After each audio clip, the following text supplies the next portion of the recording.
So the big one's the one that you're going to be using, and then we're not going to have any problems. But if we did, we would go to this one.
Okay, you guys ready? Okay.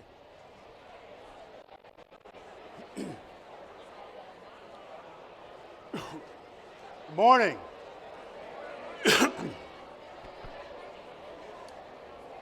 I think we're about ready to get started here.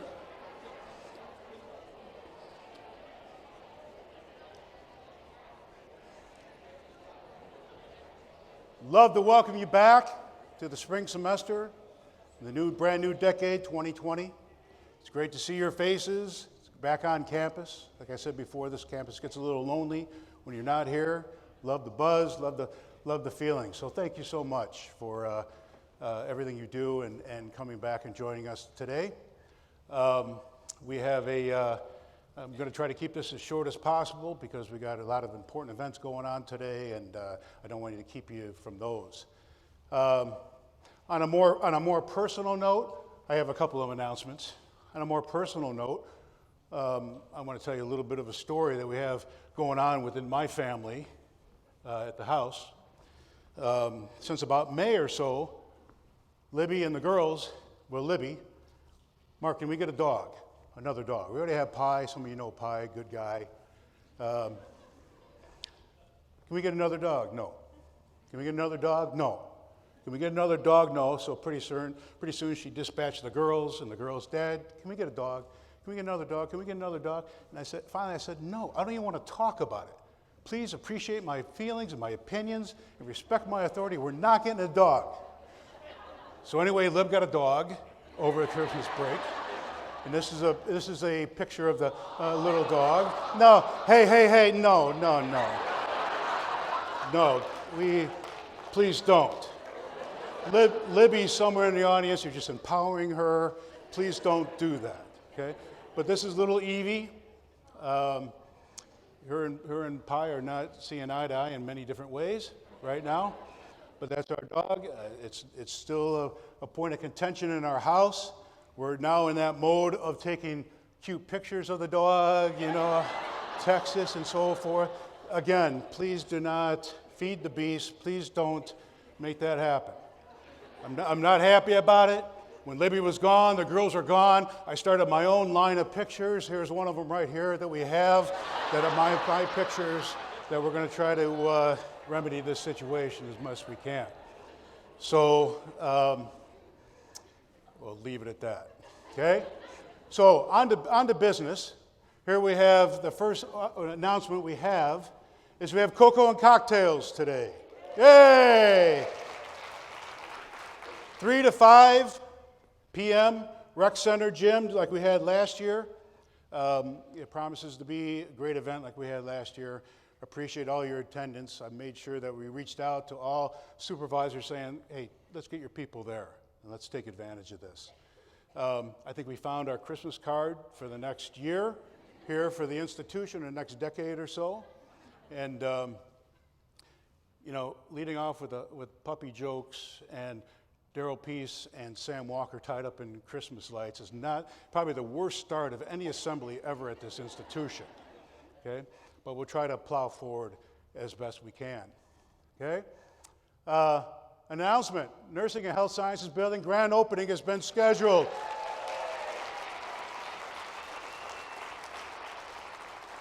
Now, we have had people move into there. CC Gassner and her shop, research, has moved in there. Tara, I think HHP has already moved in there, or pretty close to being completed. Nursing, probably somewhere in the middle. We're in, good. Great digs? Okay. Maybe a little bit more work to do in there, but we're in. It's a beautiful facility. We had Philip Ray, the facility person at the system, walk through the building recently and said, this is one of the best buildings, crown jewel, in the Texas A&M system as a building goes. So really excited about that. I think it's a threshold moment for health sciences and nursing at our institution. Really excited about that. Grand opening is going to be March 31st, I think at 1:30, Linda. So really happy about that, okay? Starting January 1st, we'll see what kind of response I get here. A&M Commerce is now a completely tobacco-free campus. Okay, that's good. That's all forms of tobacco, vaping, and so forth. Totally tobacco-free. I'm sure there are probably folks that are opposed to this, don't like the idea of this, but you got to understand this is coming. This is coming across all campuses. Once the chancellor put out all vaping is disallowed on campuses, on campus proper, this was coming. And it's going to be coming, and we just kind of nipped it in the bud and went forward with it. I think it's the right thing to do. We promote a safe, healthy, inclusive environment on our campus, and I think this will go a long way in helping us in that regard. So, I have one more announcement that just came over the wire. I'm not messing around. This is a serious one here. So if you have not had your professional picture taken, headshot taken, Marcom asks that you get over and schedule an appointment as fast as you can. We want to see your smiling mugs on our website and have folks see all the pleasant people that work at this university. Today, over at Binion, the Marcom office, will be open till 3 o'clock. If you haven't had your headshot taken, please go over there and get it taken. If you can't make it today, then just schedule a time and they'll have you over there. We really need to get that done. I think it's incredibly important that we do that, okay? All right, new faces, new positions at this university. Gives me great pleasure, and she is not here is she here right now? Our new VP for Enrollment Management is Michelle Bond from Missouri State. She is going to be a rock star in this regard. She comes from Missouri State that has probably 35,000 to 38,000 people. She's a hot commodity in a market. We were fortunate to grab Michelle, and she is going to be our new VP for Enrollment Management. We kept in contact with her. She flew into Dallas like 8 o'clock. Michelle, are you here? No, but she will be. We'll try to embarrass her the best we can. She's here for the day. I think she's going to be at Cocoa and Cocktails, so please try to meet up with her and introduce yourself if you can. This was a good hire for the university. Okay? Dr. Lee Young. Lee is a valuable asset resource to this university. And taking him from interim VP for Enrollment Management over to this new role was a no-brainer. Okay? We have a number of initiatives going on our campus that need additional coordination. Okay? Especially in the urban areas, in the Metroplex. We have relationship building. We have partnerships that we're trying to establish in the Metroplex. Lee is uniquely, I believe, situated to do that and has the right skill set to make that happen. This actually has been an ongoing discussion between Lee and I going way back. Okay? I think we are moving Lee into the appropriate spot where he's going to thrive and advance our university. Part of this responsibility will be all the university centers in the Metroplex. So Corsicana and Frisco and McKinney and so forth will report, those directors will report now to Lee.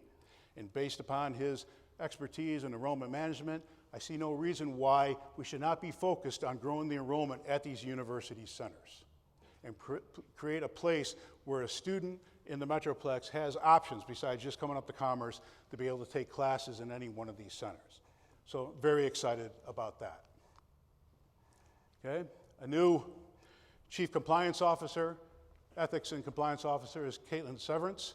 She is actually going to be coming back from maternity leave very soon here. Mona Gilly has done an outstanding job in her stead. We expect Caitlin back. She comes to us from a compliance officer in athletics, and she is good. And she is going to help us continue to move and establish a culture where compliance is not the lead, but compliance supports everything we do at this university. Okay? Michael Hill is a new hire within the compliance office. He is that's his title, Civil Rights Administrator. Michael is our new Title IX coordinator for the university. Another great hire came to us who used to work at the university in athletics, took a job in Dallas and then came back. Michael is fitting right in and moving right along. Okay? Vanessa Armendariz. Not bad, okay. We're working on that. We're working on that. Vanessa has been hired as a new president's office staff. You walk in the door, you'll see Rhonda and Vanessa. Will be the first two people you see. Very excited, personable, talented person, a great addition to our president's office. So Vanessa, welcome to the office and the university. You know, when I took this job, a prominent person from the system office on the search committee pulled me aside, excuse me, when it was announced I was a sole finalist, and told me a couple things, but one of the things he told me was, you have the best CFO in the system. And I didn't know what to make of that. I said, oh, that's great, and so forth. But if I would have known then what I know now, my answer would have been, I know. I know we do. But it pains me for this next announcement to let you know that Alicia Kern, after 37 years, has informed me she is going to step down as our CFO and at the end of this current fiscal year. And we're going to start immediately a national search. We're going to have a robust search. We're going to get the best and brightest candidate we can. They have large, large shoes to fill.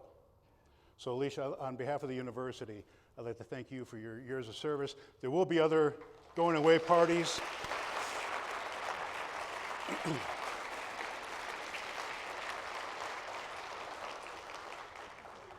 There will be other parties, I'm sure, and so forth, but just let me say publicly while I get a chance, thank you for everything you've done for our university.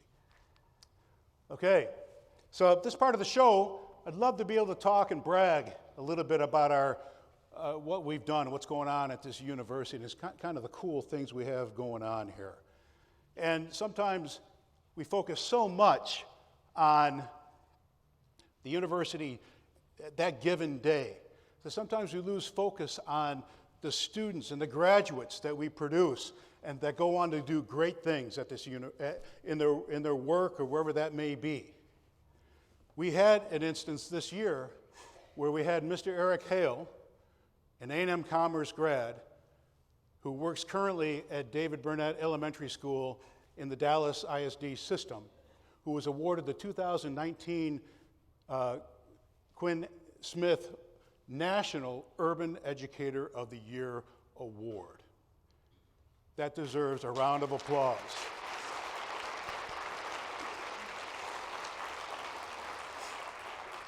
Nationally recognized. And just the 5 minutes I got to spend and talk to this young man, he is an impressive, impressive person. Came from a tough background and has actually not shied away from that background, but leveraged that background to be impactful in the classroom for his current students. And his awards are becoming more and more coming into the pike here. And I see nothing but great things for Eric in the future. And it just so happens that I would like to invite Mr. Hale out on the stage. He is here to join us today. Can you help me welcome Eric Hale? Eric, come on over here. Thank you so much. Thank you. Very nice, very nice. You say a few words for us, then? Thank you for inviting me here. Just a quick few words. The one thing I want you to leave with is that you never know who you are helping. And that extra 10% that takes you from going from a 100% to 110% or greater, it's just your legacy. It's changing lives. One of my professors here, Dr. Graham, she was so rigorous that I almost thought I was going to quit. But on the flip side, I know as a teacher that love is also discipline. The papers that I gave to begin weren't up to snuff. It wasn't the standards of Texas A&M Commerce, the high standards that you have. And I'm so grateful that she made me work harder, and I'm better for that. And because I learned how to work harder then, I'm able to use that in my craft. And so the seeds that you are planting in these students, you never know what type of crop it's going to bear later. And then I was just a teacher. But now I'm an educator. I teach 360 degrees, social, emotional, and educational. I inspire my students to greatness, and my students have outgrown pretty much any type of demographic in the state. We are 98.6% impoverished. My kids come from the red light district. We were hit by the tornado, but it does not matter. We just had our midterm exam, and we still outscored everybody in the district. So I want to say thank you so much for nurturing me and watering me, and I will continue to try to make this great university proud. Thank you so much for your time. Thank you so much. You wait right here for a second. I don't know if Eric, thank you so much for taking time out of your day to join us here today. We just have a little acknowledgement of the prominence that you play in education in Dallas. We appreciate you coming out. Can you give Mr. Hale one more hand, please? Thank you so much. Thank you very much. And a little gift, please. And a little gift. Thank you very much. Thank you. Thanks for joining us. You know, in the press release that was put out from Eric, this quote from Eric caught my eye. At Commerce, I got a much broader perspective in understanding that education is basically like the lighthouse for the whole community. I learned that I was more than just a teacher working in this system. Well, just what I know about our whole education college, I'm sure we serve as a lighthouse to many, many students. And so again, special thanks also go out to you for everything you've done to create such a rock star as in Mr. Hale. So thank you very much for that.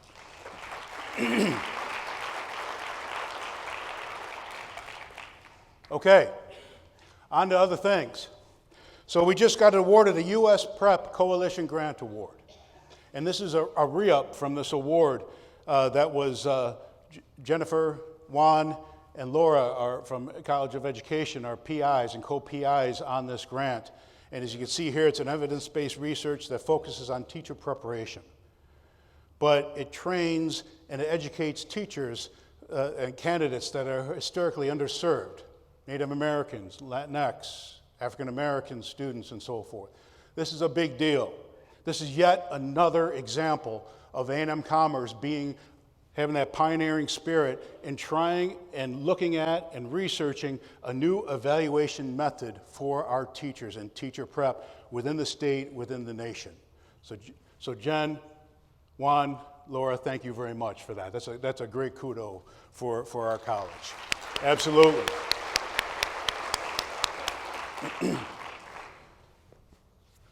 So we had a bit of a rough fall semester. And, you know, as I dig through the data, we have a number of students that attend our college and all colleges that are wrestling with mental health issues. And that was compounded by the fact that we had events like the Greenville shooting and so forth that were happening during the fall semester. And those services were sorely needed during that time. I just wanted to bring to your attention the important, critical role and the welcoming role that our counseling center plays on our campus. Look at this data here. This is outside of the fall semester. This is just the last year. Total of 3,500 appointments to 655 clients during the 2018-2019 academic year. Provided 180 outreach programs with over 7,000 student participants in 2018-2019. When called upon to action to respond and help our students, faculty, and staff after the Greenville event, drop-ins, triages at the counseling center increased in the fall semester by 133%. Increased by 59% on individual meetings with the staff. I hope Nick is here. I hope the staff is here. I don't know if you're here, Nick, but I would like to personally thank you for everything you've done for this university and the faculty and staff from other departments like psychology and so forth that stepped up and banded together to provide these services to our campus community. Nick, are you here? Nick, can you stand up? Can the rest of the counseling folks stand up?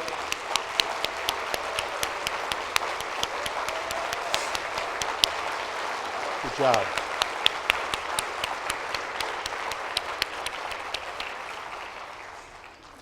I do want to put a shout out. We also, I don't know if you folks know this, we are a JED campus, JED Foundation campus.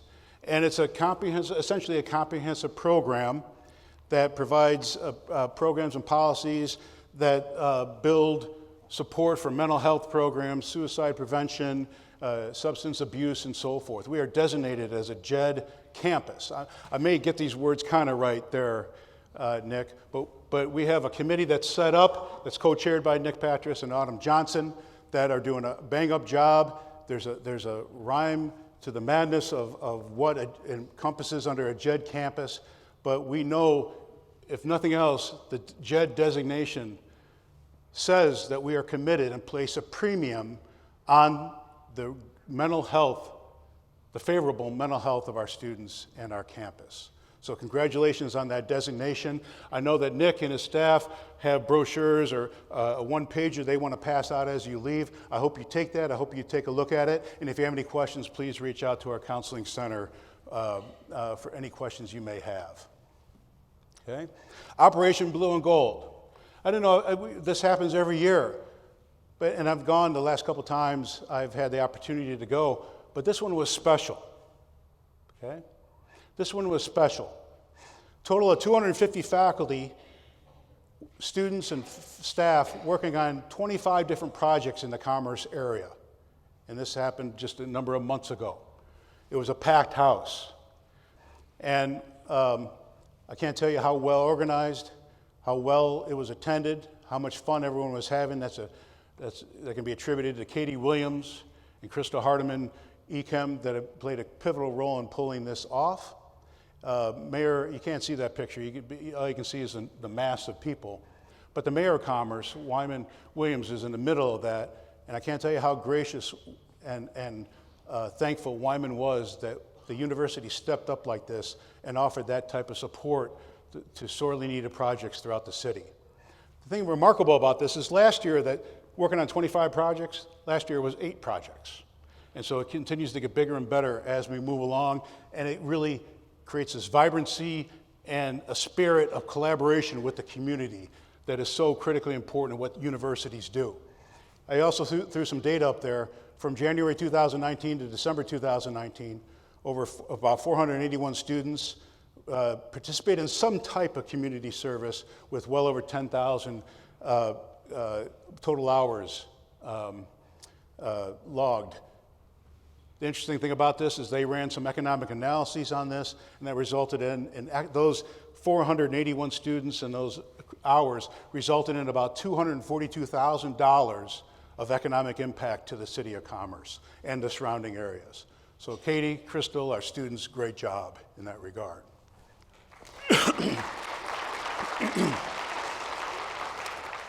So Venture College. Venture College is a new initiative within our College of Innovation and Design. You know, universities worry so much, and this was, I kind of fell in this during my research days, that part of my job was to take ideas and intellectual property developed by our faculty and try to create businesses or license that information, that intellectual property to businesses for their use and benefit and so forth. Okay? But I can remember I was sitting at a art event over the weekend where my kids, they were little back then, and they went to this, and it was an event where the art department back at my previous institution was melting metals, and kids would come and create molds, and you can pour it in there and create a little trinket when you can take it home. And I was standing next to an art major, master student. I said, "What do you want to do with your life after you graduate?" He goes, "You know what I'm going to do? I want to start a foundry. I think I can make a living at this. The closest foundry is 2.5 hours away, and I'm right now using university resources and so forth to make things for people." I said, "Don't tell me that, okay?" But he was, okay? And so I drove home that day and I said, "Here, I was so worried about the innovation and the cool ideas coming out of our faculty and staff. What about the cool ideas coming out of our student body?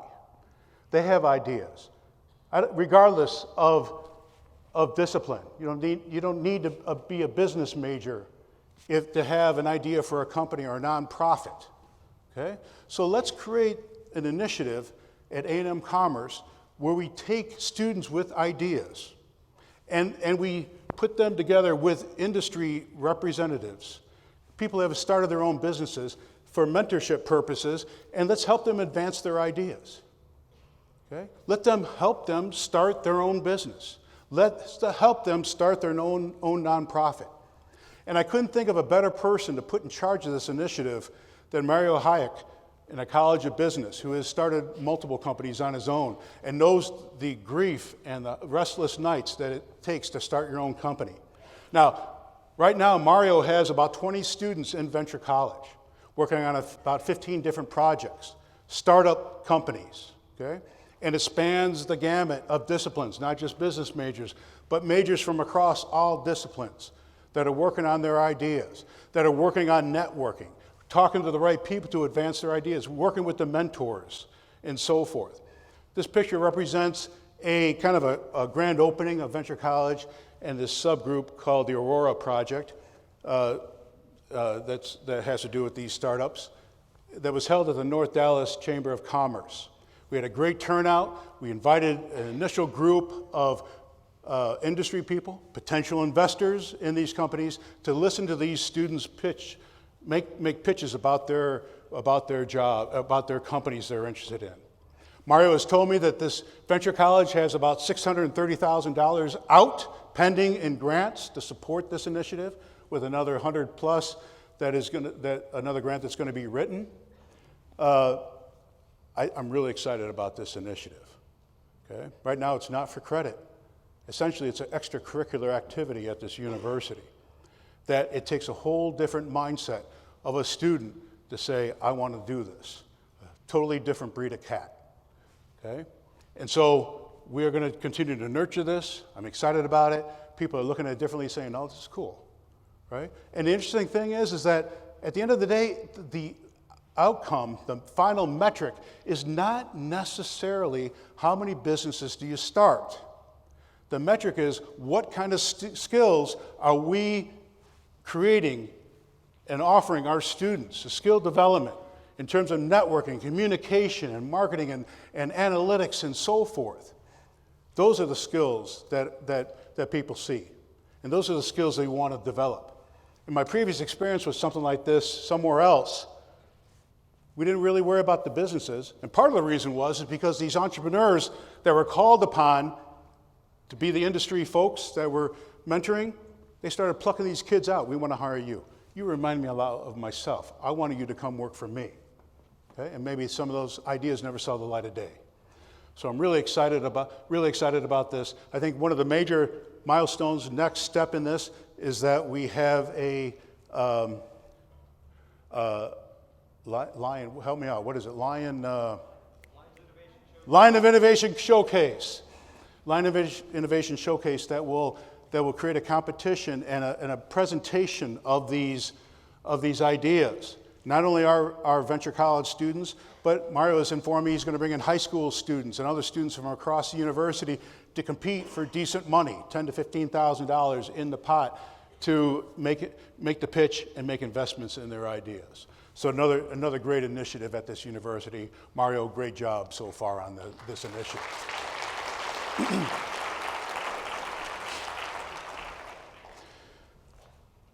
I can't tell you how, when I go out and talk to folks, oftentimes when I talk to folks, our athletic department just rises above all others. Okay? Success, I've always, when I talk to community people or I talk to recruits, I always talk about the success of the student first. I'll let the coaches handle success. I'll go watch the student in the field or on the court, wherever that may be. But we have an outstanding, well-rounded, comprehensive athletic program at our university. And what this picture represents are, well, let me say this. In December, we had 22 graduates, student athletes, get their diploma in the December graduation. What this picture represents of that group are the number of students that simultaneously received their diploma and one or more championship rings on their fingers. A testimony to the importance of school and the importance of the athletic field of play and how those two come together to develop the person. I can't tell you how proud I am of these students. I can't tell you how proud I am of the athletic department. Another tidbit here, kind of related, is that the system, the Texas A&M system, often conducts these audits of various groups across all campuses within the system. And athletics was audited this past year. I think in the fall it happened, or sometime in the summer.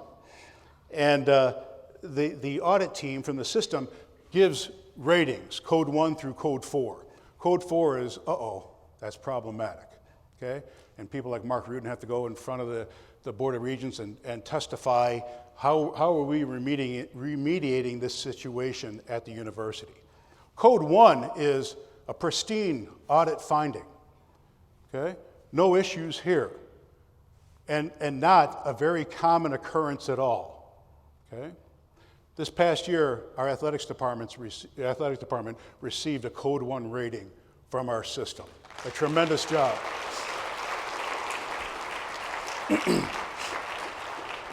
Thanks to the efforts of Tim McMurray and his athletic department staff, to the finance folks, Alicia, Paula, Tina, and the whole group, thank you so much for working together on that. And I'm going to make one last pitch here for athletics.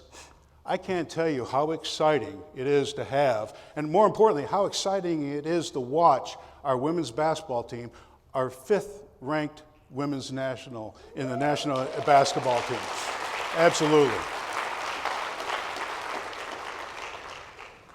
If you get a chance to go see these fine women, fine basketball players play, please do. And now we're starting to get into the season where you can go to a twofer. You can go to a women's game and a men's game. And the men are finding themselves, too, in first place in the conference. It's just that it is an exciting style of basketball. If you know anything about basketball, the women are winning because of their stifling defense. It is just a joy to watch. Their last game, it was a kind of a close nip and tuck, going back and forth and so forth. They pulled it out, ended up winning by about 50. So it was actually fun to watch. So Again, you get a chance to go out, please support our athletic men's and women's basketball teams out there. Family weekend. So when I first came here, I had a meeting with Thomas Newsom, and I said, hey, doesn't the university do a family weekend or a parents' weekend or whatever that is? And he said, no, not really. And we put our heads together, we started putting a program together, and we said, hey, if we get 200 people at this, we'll call it good, and we'll make it better next year. Well, we had close to 700 parents, family members sign up to participate in this weekend and take advantage and partake of all these different activities we had. It was a great environment. People that hung around the university that weekend, I had so many people come up to me and say, how cool was that? The campus was alive. Yeah, we had a football game. It was great. But everything else, the campus was just buzzing. We had people walking around and so forth. And Thomas, I hope we can replicate that again and continue to make it even bigger and better as time goes on, because those folks reaching out to me were the parents that liked the idea of coming back to campus and seeing what their son or daughter was doing on campus. So great job on that, Thomas. Yeah, thanks. As part of that weekend, we had an alumni band. And for those of you, it was great. And we had the two women on the left, Evie Anderson and Linda Teal, were graduates from 1991 and were baton twirlers back then. And they gave a performance during the game, didn't lose a step. They were on fire. They did a great job. And then we have on the right side there, we have our very own professor of trombone, Jimmy Clark, showing the band how it's done during the marching band. So that was such a hoot to watch. It was great. It was great. I hope we continue that and on into the future. Okay? So this is kind of my feel-good story, and this is a shout out to Josephine Durkin, a professor of art at our university. Jambalaya is a pit bull mix dog that someone found with kind of mangled back legs. Must have been hit by a car, but spent a lot of time moving around, dragging himself on his front paws until someone found him. When someone did pick him up, took him to the vet, they had to amputate both of Jamba's back legs. So Professor Durkin, along with her students in this empathy, art, science, and technology class at our university, took it upon themselves as a class project to create a set of wheels for Jamba. And this is a newspaper article out of the Athens Review newspaper that highlights that, received a lot of press, and it just, again, represents an opportunity where we had a skill set at this university and applied it to resolve a problem. Not the largest problem in the world, big problem for Jamba, but not a big problem for the world. But I can't tell you how cool that was. And Professor Durkin, students of art, thank you so much for doing that.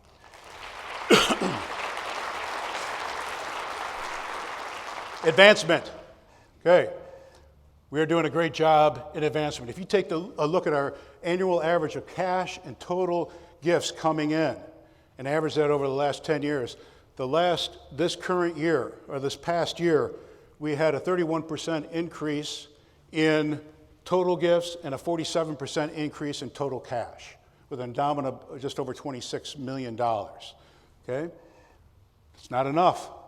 We need to do more. I'm talking in terms of the endowment and the cash we're bringing in.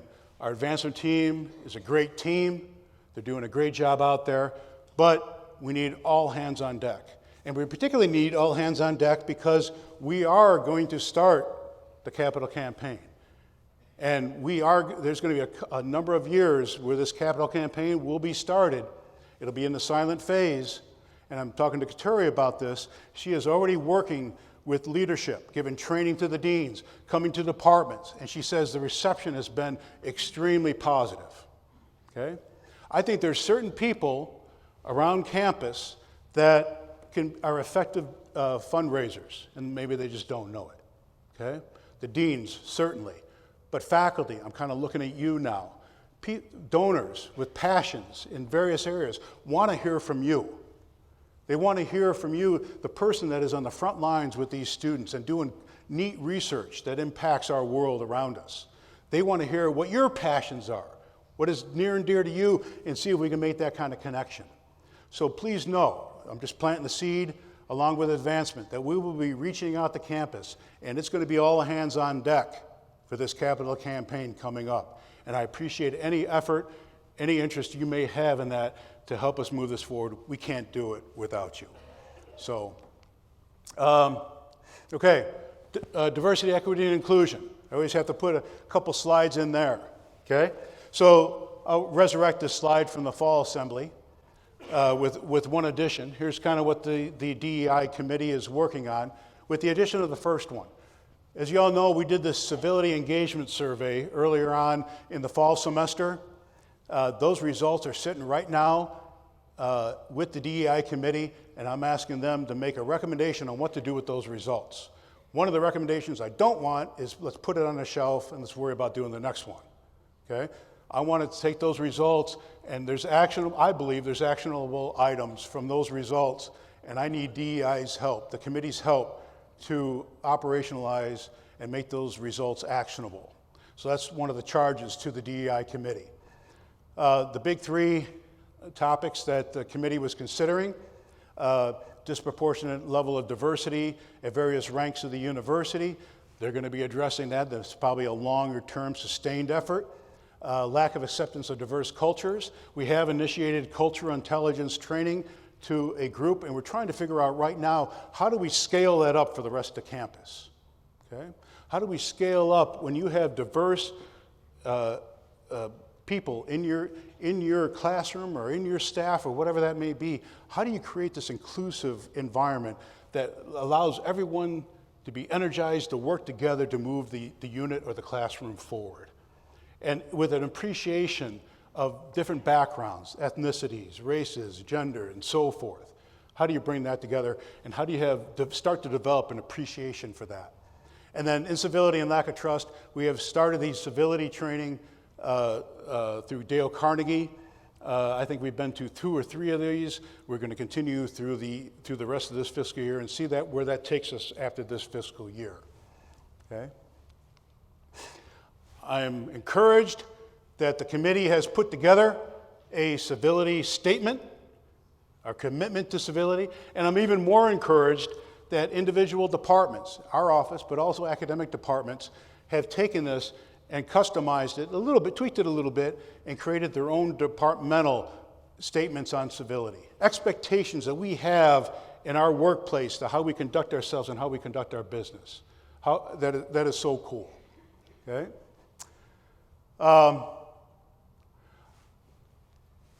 Back in the fall, one of the things Lavelle and I have been working on in terms of the civility piece is how do we acknowledge civil behavior, kindness, and so forth, going the extra mile.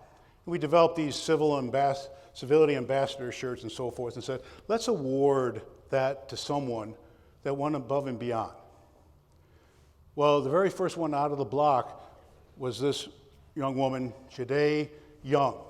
Jade is a custodial worker, and I got to be honest with you, I don't even know which building she works in. What is it? Education Arts. Okay. We had someone within our ranks, a teacher, administrator. His name may or may not be Humphreys. Okay, that was teaching a class and spilled a cup of coffee in the BA building. And Jade, and there were classes going on and students were walking around. Humphreys was late for class. I'm not buying it, but he was late for class. Didn't have time to clean it up. Jade, not even her responsibility, walked by, saw it, and decided, I'm going to clean this up. Not her building, not her scope, not her responsibility, but it kind of was. It kind of was.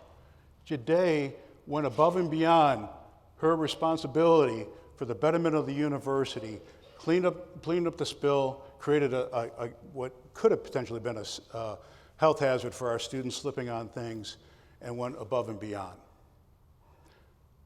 I wish we had so many Jades on this campus. Jade, you are a very important person on our campus, And Jade is here. Can you help me acknowledge and thank Jade for her services to the university?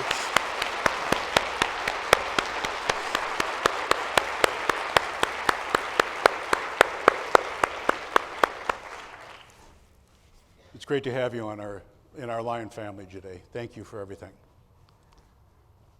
Okay, got to pick it up here a little bit. Okay, strategic plan. We have it in place. It's been in place. I just wanted to let you know that we put a Spanish version of the plan together. It is also now on the website.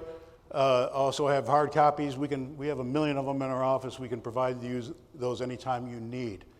You remember our strategic planning and priorities and goals are listed out in that plan. During the fall assembly, I just touched briefly on Elevate Research, one of these goals. This time I just want to talk about aligning our initiatives for the benefit of the community. I believe we have an obligation, and Pam England from Paris Junior College and I have this discussion all the time. Education has to be an economic driver of the region in which we reside. We have to be. Okay? I think of that as our obligation.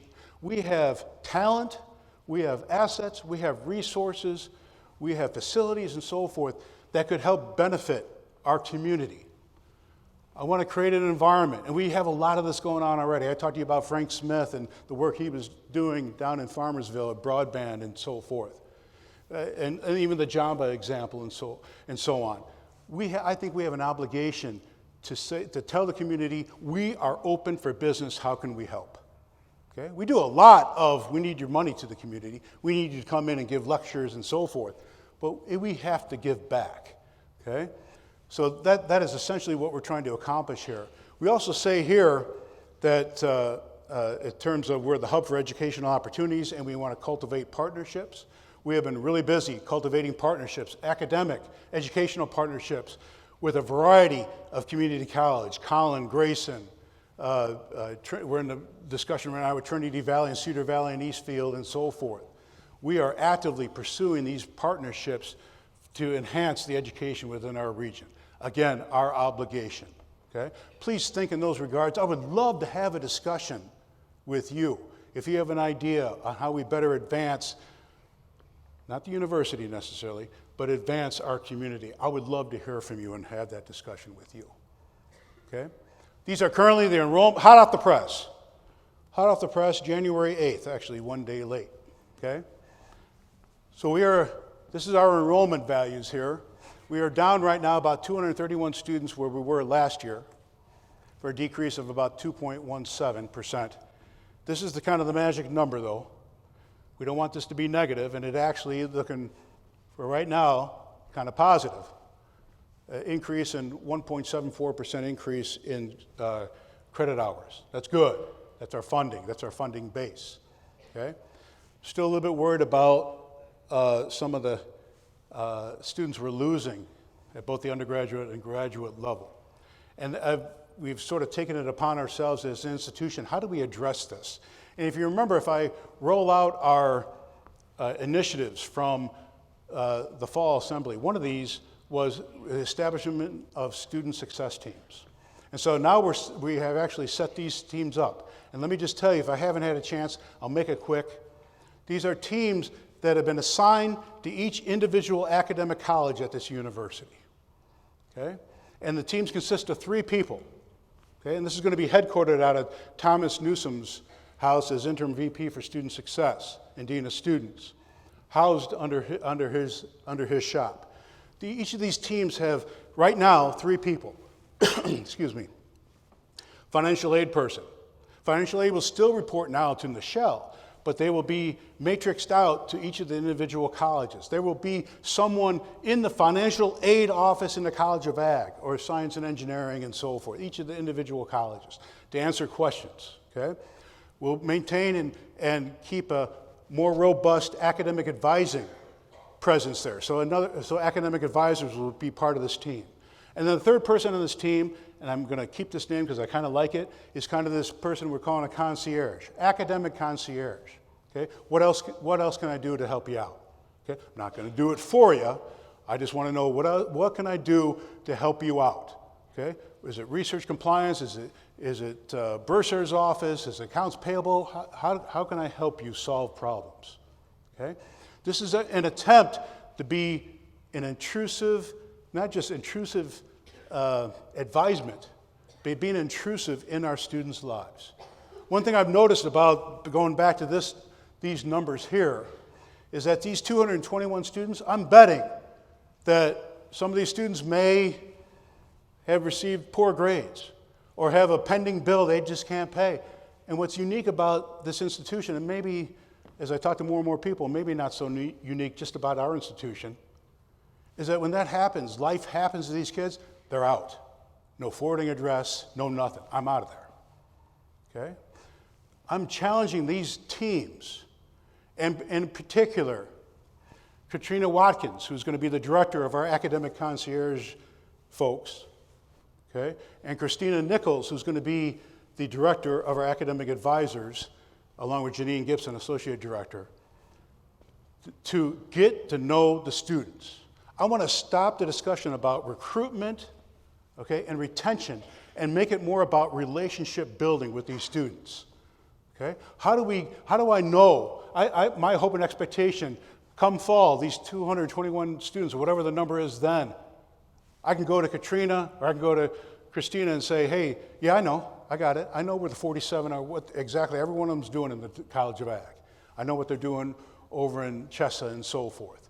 I want us to be in their lives. I want us to help them out. Again, not doing it for them, to help them out.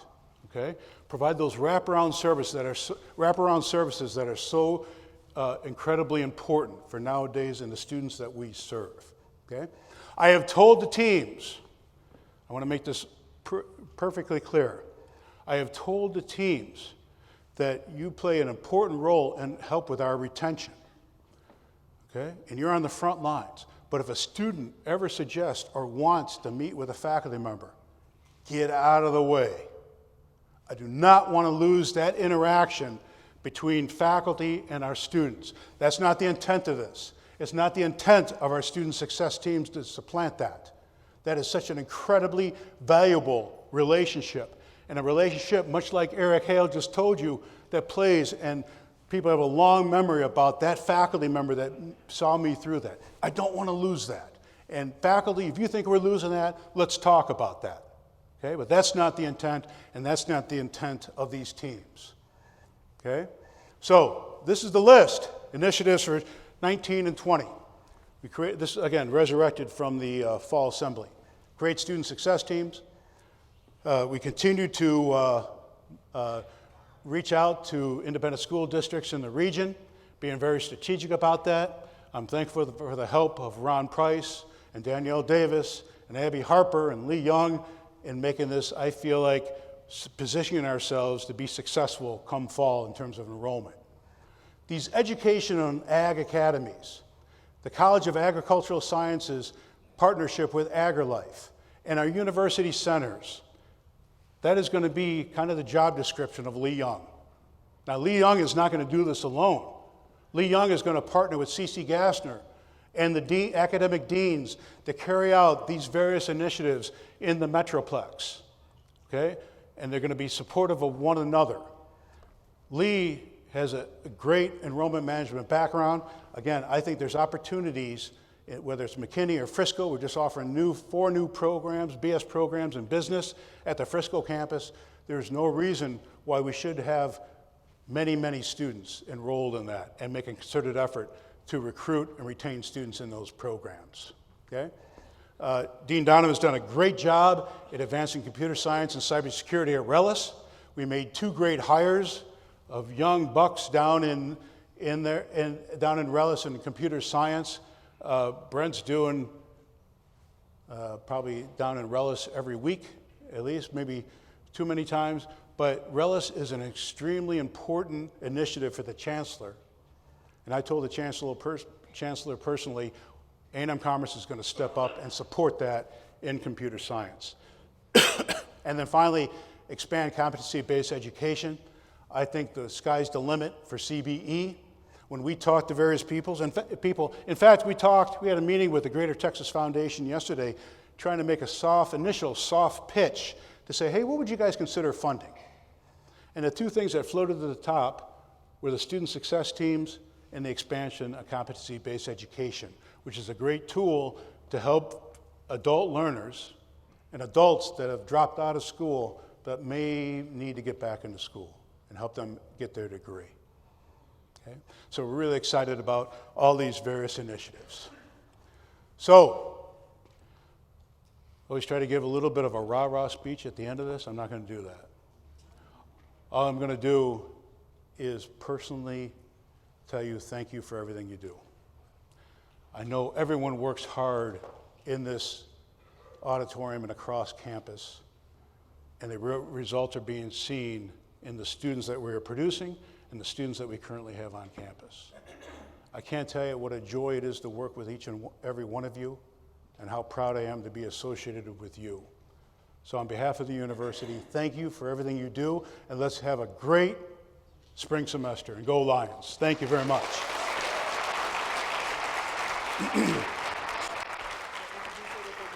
What's that?